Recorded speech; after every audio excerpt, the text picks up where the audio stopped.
재테크를 하기 전에 저희는 수요와 공급에 대한 법칙에 대해서 경제 용어를 조금 학습을 하고 넘어갈 필요성이 있습니다.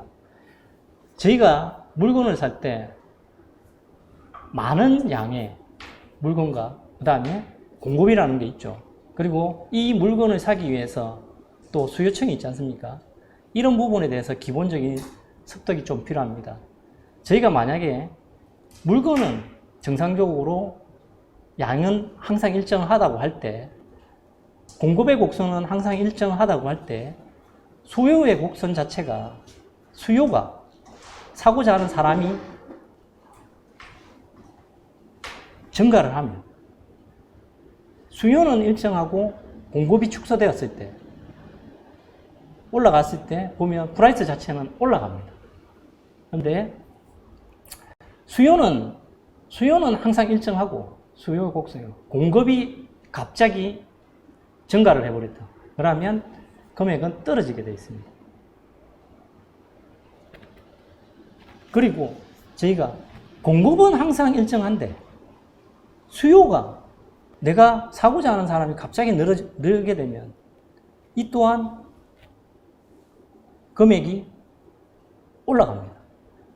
그리고 항상 공급은 일정한데 갑자기 아파트 공급하는 건 늘어나는데 갑자기 들어갈 살 사람이 없다. 그러면 금액은 떨어집니다.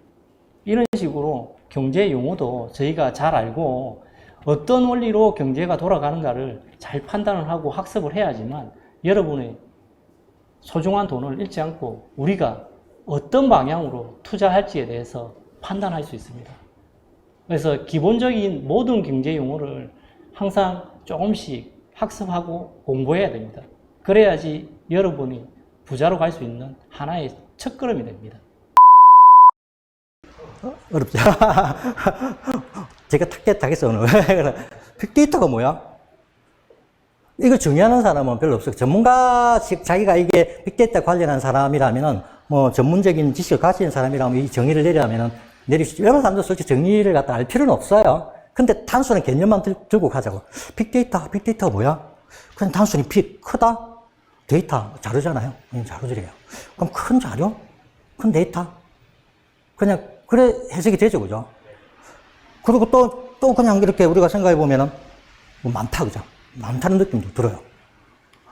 그 다음에 뭔가 중요하다? 뭐 중하다? 데이터니까 그죠? 그런 게 있겠죠? 또 뭐, 데이터보다 일단 상위라는 느낌이 가요. 또 뭐 여러분들은 어떤 인상을 받는지 모르겠어요. 빅데이터라는 개념을 갖다가. 또 뭐 인공지능? 요즘 하도 나오니까 이런 게 또 연관됐나? 그냥 이런 느낌만 받으시라는 거예요. 이게 뭘까? 그러니까 제가 생각하기에는 단순히 저도 전문가가 아니니까 빅데이터가 뭐지라고 생각할 때 이 정도 생각이 나요. 뭐, 딴 분들 더 많으실 수 있겠죠. 근데 이 빅데이터라는 개념은 단순히 어마어마하게 많은 데이터다. 그거밖에 없죠, 어떻게 보면요. 그렇게 생각하면은, 본질적인 이 빅데이터 의미를 갖다가, 가치를 갖다가 놓칠 수가 있어요. 자, 오늘 가장 기본적인 겁니다. 그럼 빅데이터가 뭐야? 그 개념부터 잡고 가자는 거거든요. 자, 어려워요, 정의를 하기에는. 그냥 단순히 많다라고 생각은 드는데. 자, 그러면 데이터라는 거는 예전에 과거의 데이터요.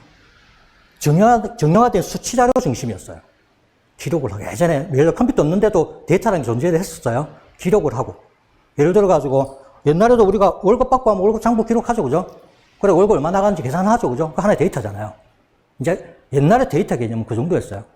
정형화된 숫자, 어떤 그런 정형화된 자리였어요. 그죠? 그게 예전에는 데이터였는데, 자, 그럼 빅이라는 단어가 붙었다, 이거죠. 빅. 이게 빅이 뭐야? 빅데이터. 우리가 알고 있는 데이터도 빅데이터에 속합니다. 포함이 됩니다. 플러스입니다. 거기에 비정형화의 다양한 데이터야. 이게 뭐야? 비정형화? 정형화는 어떻게 정확하게 딱 이루어진 숫자? 뭐 이런 건데, 비정형화? 앞뒤만 엉망이란 비정형화 대칭되지 않는다 소리잖아요. 자, 문자 데이터, 검색 SNS 이런 것들. 그 다음에 뭐 영상도 빅데이터 속합니다. 영상 데이터, CCTV 영상도. 그 다음에 위치 데이터, 추적 데이터 이런 것도 모든 게 다 포괄적으로 포함되는 거예요. 이거 말고도 엄청나게 많습니다. 그런 걸 모든 걸 포괄해가지고 이제 우리가 빅데이터, 뭐 정의 내리면 이 정도 그냥 단순하게 내릴 수는 있어요. 자, 그러면 빅데이터, 그래, 많은 데이터고, 뭐 이런저런 문자고, 뭐 영상도 그런 게 빅데이터야. 그러면 이제 이게 특징이 있어요. 빅데이터 특징이. 세 가지 특징이 있는데, 맨 처음에 크다. 단순히 말하면 이제 크기죠. 그죠? 크기. 물리적으로 크다는 의미예요. 첫 번째 특징이. 두 번째 특징이 뭐냐면 다양성. 앞에도 말씀드렸죠. 단순히 수치화된, 정형화된 게 아니고 사진, 오디오, 비디오, 뭐 영상뿐만이 아니고 뭐 소셜미디어 데이터 이런 것들이 모든 게 다 포함된다. 그래서 굉장히 다양성이 특징이고 두 번째. 그 다음에 세 번째 특징은 속도입니다. 자, 옛날에는 데이터를 갖다 우리가 받아가지고 예를 가지고 우리가 격리들 앉아가지고 월급 측정하고 계산하고 임금 주고 하면 그 데이터 쌓이잖아요. 그러면 그걸 갖다가 이제 1년치 예산 짜고 얼마가 빠질게 하나의 데이터를 가공해가지고 그렇게 하는 거잖아요. 그런 수치. 시간이 많이 걸렸죠. 그리고 이제 컴퓨터 기술이 그때는 그렇게 이제 컴퓨터가 도입돼서도 빨라졌지만은 그렇게 그래도 수기가 필요하고 사람 노동이 필요했던 과거였어요. 근데 지금 어떤가요? 인공지능이 있죠. 인공지능. 컴퓨터가 잘 알아서 하는. 그래서 속도, 데이터 수집, 가공, 분석을 갖다가 순식간에 하죠. 온라인과 동시에 인공지능을 통해가지고 바로 데이터가 바로 나와요. 수집 가공해가지고 실시간으로 바로 나옵니다. 처리돼가지고. 이게 빅데이터가 어마어마한 거거든요. 자, 그래서 이제는 기업들이 빅데이터에 이제 플랫폼을 자기 기업들이 다 가지고 있어요. 그래서 이 빅데이터 수집 가공 처리해가지고 관리를 하기 시작했습니다. 물론 기업뿐만이 아니고 정부에서도 하죠. 정부에서도 빅데이터를 활성화시키고 키웁니다. 자, 이렇게 이게 이제 큰 세 가지 특징인데 V3라고 하거든요. 세 가지 V3를 해가지고 빅데이터의 특징이에요. 뭐 추가로 해가지고 빅4, 빅5도 나오긴 최근에 나오더라고요. 이 정도의 특징을 가지고 있다. 그냥 처음 하시는 분은 그래도 어려우시는데 그냥 개념만 잡고 하시면 돼요. 아, 이렇게 큰 거 보고 굉장히 많은 거구나. 데이터라는 게 막 그런 느낌만 받아가세요. 자, 빅데이터가 1분 동안 인터넷에서 생성되는 양을 봤어요. 보면은 이제 1분 동안 데이터가 얼마나 생성되느냐. 보면, 1분 동안 구글이 200만 건의 검색어가 생깁니다. 단 1분 만에요. 그 다음에 유튜브, 우리가 잘 큰 것만 볼게요. 유튜브는 72시간의 비디오가 생성돼요. 단 1분 만에. 막 올리죠, 사람들이, 비디오가. 그 다음에 트위터 같은 경우는, 트위터가 있네요. 278만 건에 27만 건의 트위터가 생성이 됩니다. 어마어마한 데이터들이 쏟아지고 나오고 있는 거예요. 그래서, 자, 그러면, 하루 동안 가면 데이터가 얼마나 발생하냐. 하루 동안. 다 1분 만에 저 정도 연결돼요. 하루 동안 이 정도 발생해요. 실시간 보신 분 살리고 있어요. 1, 10, 100, 1000만, 10만, 100만. 어려우시라고 제가 한 방에 말해요. 250경 바이트. 이게 어느 정도 용량이야? 솔직히 감은 우리가 일반 사람들이 받기라면 굉장히 힘들어요. 그냥 우리가 와, 굉장히 많다? 그죠? 많다는 걸 알겠어요. 이게 단 1년 동안 생성된 데이터가요, 우리 인류 기원에서 태어날 때만큼보다 더 많은 데이터가 생성이 됐대요. 그 정도로 지금은 엄청난 데이터 폭탄에 이렇게 살고 있는 우리예요. 부동산 공부 어떻게 해야 할까요? 이랬는데 저는 꼭 이제 부동산을 투자로 보니까 안 되는 거예요. 부동산은 사람들이 모여 사는 이 공간이 뭐예요? 도시죠. 이 도시에서 한 부분이 부동산이란 말이에요. 그래서 사회적 현상이라든지 사람에 대한 현상 이런 걸 알아야지 부동산을 배울 수가 있는데 이제 나는 투자로 돈을 벌어야지만 생각하면 눈이 어두워지는 거예요.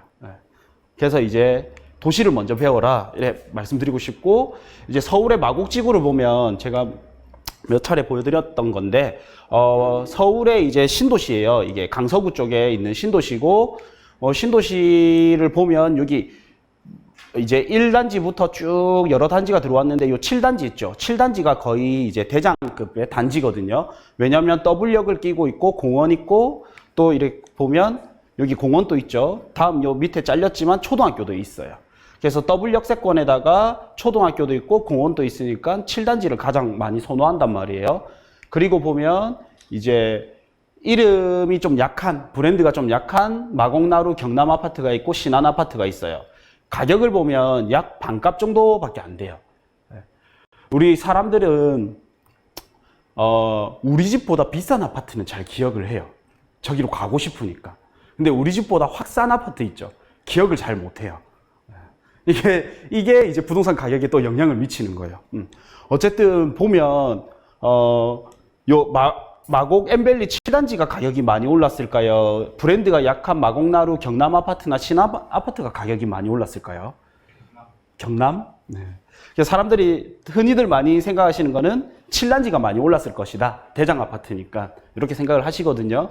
그래서 7단지는 이렇게 이제 생겼고, 경남 아파트는 이 옆에 조그만하죠. 그리고 이제 신안 아파트 이렇게 있어요. 그래서 보면 시세 변동률을 보면요. 세 개의 단지를 이렇게 보면 7단지보다는 오히려 경남 아파트가 많이 올랐고, 그 다음 신안 아파트는 상대적으로는 작게 올랐지만 그렇게 부족하게 작게 오르지는 않았어요. 91.9% 대 79.5%니까 이거는 기간은 정해놨고요. 그래서 더 넓게 보면 전체적으로 보면 다 그렇게 많이 차이가 안 나요. 이런 거 차이 극히 많이 나는 거 이런 거는 아마 입주 기간이나 이런 것 차이가 아마 있을 거고, 그를 제외하면 거의 비슷비슷하게 많이 올랐어요. 그러면 여기서 우리가 느낄 수 있는 게 과연 이 단지만 오르는 것인가, 이 지역 전체가 많이 오르는 것인가. 그래서 제가 말씀드리고 싶은 거는 이 지역 전체적으로 영향을 받는다. 부산 아파트가 계속 떨어지고 있는데 해운대 아파트의 특정 단지만 계속 오를 수는 없다라는 거죠. 먼저 용어부터 알아볼게요. 분양권 용어는 이거 아마 여러분들이 한 번씩 다 이거 그냥 한번 보신 거라서 한 번씩 그냥 쭉 읽고 넘어갈게요. 보통 뭐 새 아파트는 신축이라 부르고요. 그다음 오래된 아파트는 구축, 그다음 주상복합 아파트는 주거, 오피스텔은 오피, 뭐 다운계약, 업계약 이런 것들은 사실 불법이기 때문에 제가 뭐 특별하게 설명을 안 드릴게요. 계약서에 실제 가격보다 낮게 신고되면 다운, 계약서에 실제 가격보다 높게 신고되면 업, 이건 불법입니다.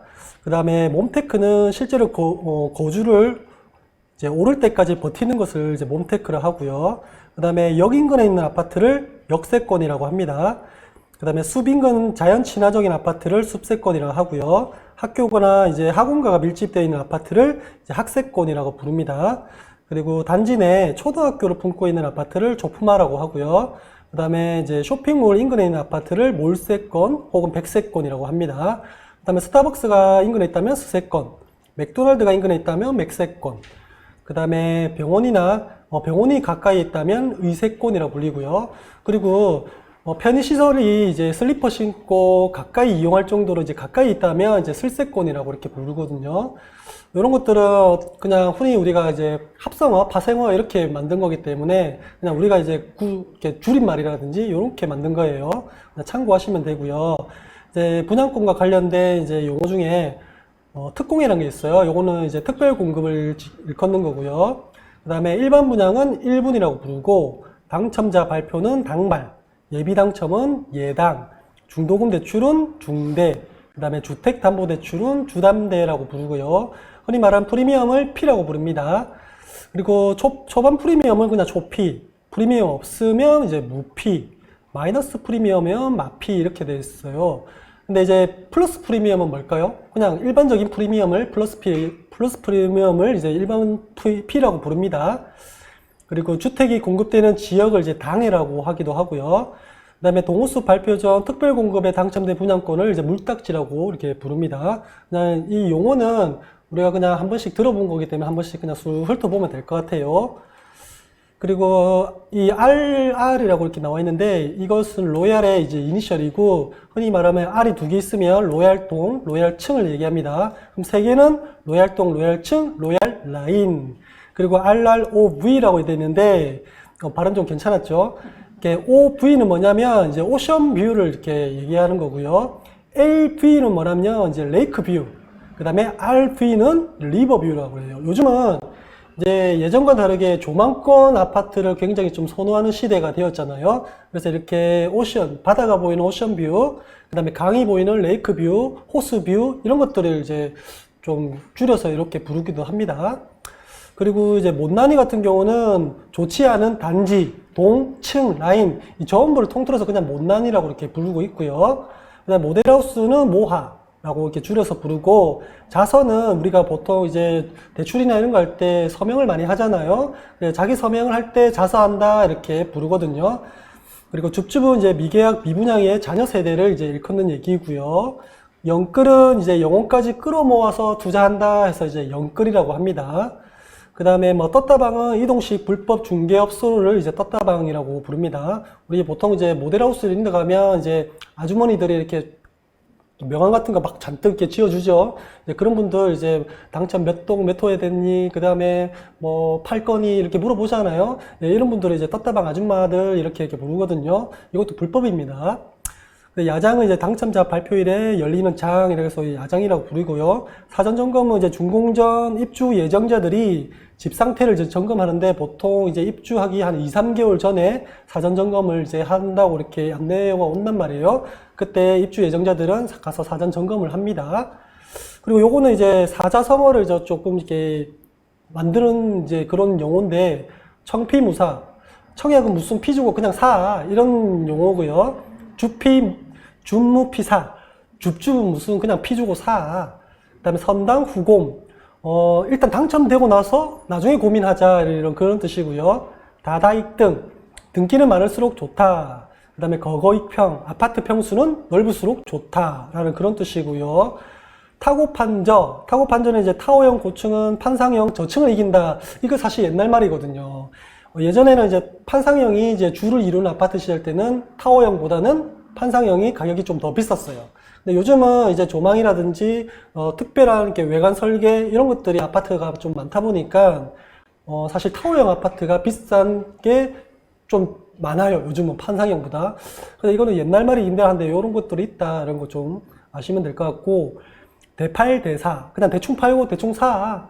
제재분가. 재건축, 재개발, 분양권, 뭐, 가자, 이렇게 되어 있는데, 그냥 이것들은 그냥 뭐 좀 웃자고 이렇게 만든 얘기니까. 자, 그 외에 뭐 재건축, 재개발 이런 사업들이 이렇게 나타나는데 얘 안 보셔도 돼요. 이번 시간에. 이건 원론적인 얘기고 우리는 투자의 관점에서 바라보는 거기 때문에 투자랑 관련된 이야기만 한번 해볼게요. 자, 재개발, 재건축 차이가 뭐냐? 한번 나눠볼게요. 재건축, 그 다음에 재개발. 자, 근거 법령은 아까 도시 및 주거환경 정비법이라고 했잖아요. 줄여서 앞으로 도정법이라고 부를 건데, 재건축과 재개발 둘 다 도정법의 기본 아이디어를 두고 있어요. 근데 구분을 짓는 가장 큰 기준이 뭐냐라고 물어보면 정비 기반 시설이 양호하냐 아니면 열악하냐로 나누시면 돼요. 아파트는 재건축이고 주택은 재개발이에요 라고 그게 아니고, 재건축은 정비 기반 시설, 도로라든지 녹지 공간이라든지 뭐 도서관이라든지 이런 공공성의 성격을 가지는 이런 정비 기반 시설들이 양호한 게 재건축이고 열악한 게 재개발이에요. 특히 재건축 같은 경우에는 재개발에서 실시하지 않는 안전진단을 반드시 실시한다는 게 그 특징이기도 합니다. 그 다음에 조합원의 조건은요, 제가 재개발 지역의 모 아파트의 103동 703호의 소유자라고 칠게요. 그러면 저는 703호에 건축물도 가지고 있고 토지도 가지고 있죠. 그래서 재건축은요, 건축물과 토지를 동시에 가지고 있어야만이 조합원으로 자격을 얻습니다. 반면에 재개발은요, 건축물만 갖고 있어도 되고요, 건축물 없이 토지만 갖고 있어도 되고요, 지상권만 갖고 있어도 돼요. 그래서 얘는 조금 더 이제 조건이 조금 느슨한 편이죠. 그 다음에 개발 부담금을 재건축에서는 물러야 돼요. 우리 소위 말해서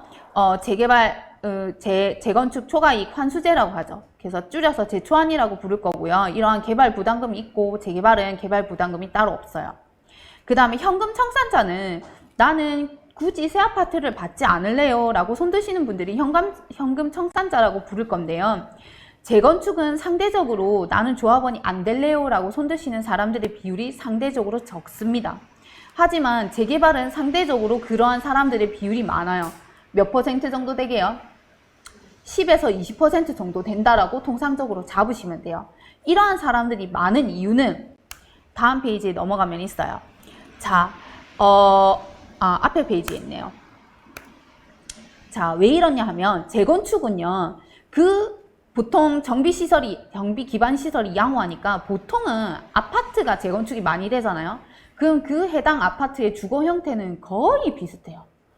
34평 거의 비슷하고요. 물론 타입이 약간 다르다 뿐이지 주거 형태가 거의 비슷한 거예요. 그럼 주거 형태가 비슷하니까 주민들의 이해관계도 거의 비슷한 거죠.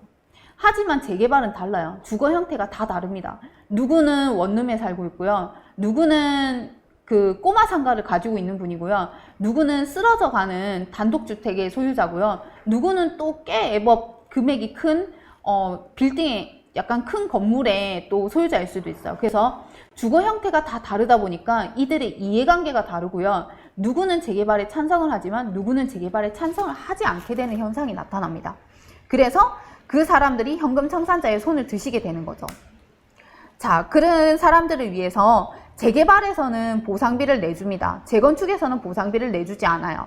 예를 들면 세입자 주거 이전 보상비라든지 상가 영업 보상비를 재개발에서는 내줘요.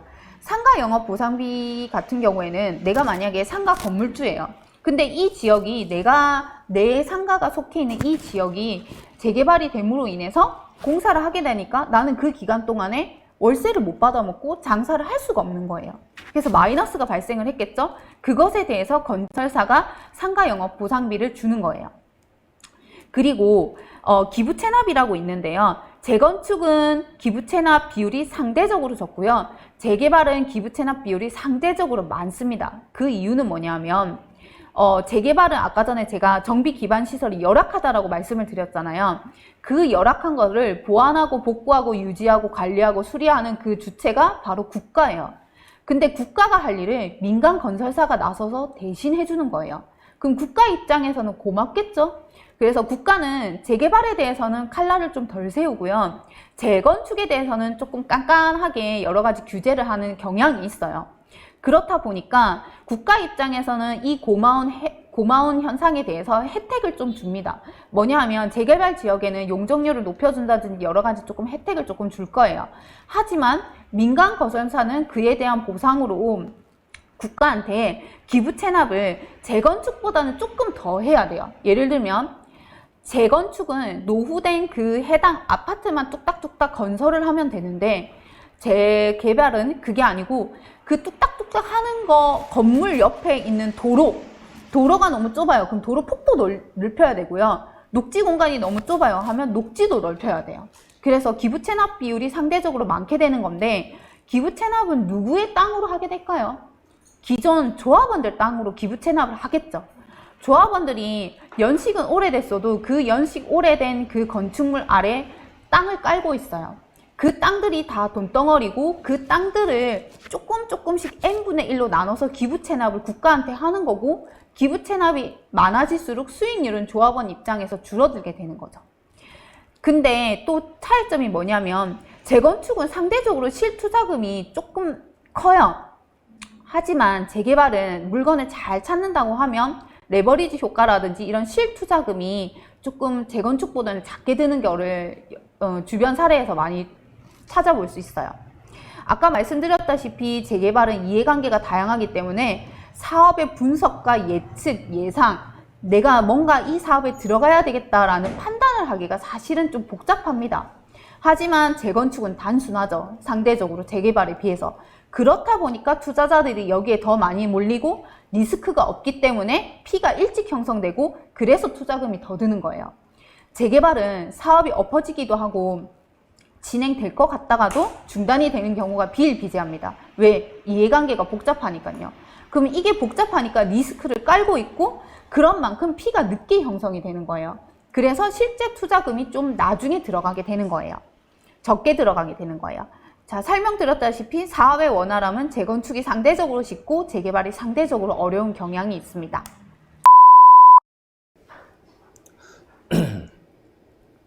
먼저 첫 번째 우리가 부동산을 보실 때는 반드시 땅부터 볼 줄 아셔야 됩니다. 그래서 부동산의 의미를 한번 살펴보면 이제 백과사전에 토지 및 그 정착물이다 이렇게 내용이 나와 있거든요. 그래서 모든 부동산은 토지 위에 무언가 건축물이 지어진다 보시면 돼요. 그래서 뭐 상가라든지 주택, 창고, 공장 모든 건축물은 중력의 지배를 받는 한 결국 땅 위에 건물이 지어질 수밖에 없습니다. 그래서 그만큼 우리가 지금 공부하고 있는 부동산의 일부가 될 수밖에 없는 땅은 땅부터 먼저 알아야 우리가 이제 부동산을 알 수가 있는 거예요. 그래서 토지가 상당히 중요한데 이처럼 이제 우리가 지금까지 생각했던 토지 투자를 보면 아마 지금 그림처럼 이런 땅을 사야 되는 줄 착각하고 계시는 분들이 거의 대부분이시거든요. 그래서 뭐 농사를 짓고 있는 땅이라든지 아니면 이제 우측 그림처럼 도시가 있는 인근에 농가 밭이라든지 이런 걸로만 꼭 사야 토지 투자다 이렇게 생각하시는 분들이 많은데 지금은 시대가 굉장히 많이 바뀌었습니다. 우리 스마트폰 하나로 모든 걸 다 할 수 있고 그 다음에 이제 우리 뭐 자율주행차 해가지고 차도 저절로 움직이죠. 그래서 물론 과거에는 이렇게 식량이 좀 부족했던 그때 시절에는 우리가 대한민국이 가난했기 때문에 이러한 농사 짓는 땅도 굉장히 많이 보유하고 있었으면 부자라는 소리를 많이 들었거든요. 하지만 요즘은 밥을 굶는 사람들이 극히 없습니다. 그래서 그만큼 대한민국 수준도 많이 좋아졌고 국민소득 또한 과거 대비 최근 2018년 기점으로 3만 불이 돌파를 넘겼거든요. 그래서 이제 대한민국은 명백한 선진국이라는 근거가 된다고 보시면 돼요. 그래서 대한민국은 소득 수준도 매우 높아졌고 그만큼 이제 시대가 변하면서 현대 사회에 맞게 토지 투자 트렌드도 많이 바뀌고 있다고 보시면 됩니다.